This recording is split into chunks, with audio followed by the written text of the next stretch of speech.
Ayan guys, o ayan, ilagay ko na lahat. Ang daming gulay.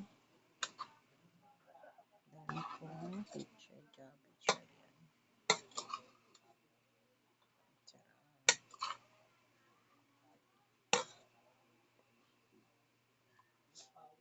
Ang ginawa ko po dito guys, ginisa ko muna yung karne sa sibuyas.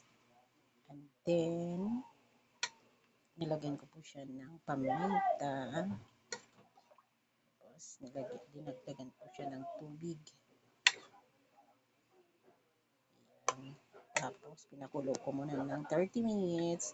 Then, pag medyo luto na po yung karne, nilagay ko na po yung patatas at saka saba na saging. Ayan. Ayan guys, nilagay ko na po yung mga gulay. Antayin na lang natin guys ng maluto na 20 minutes yung aking gulay.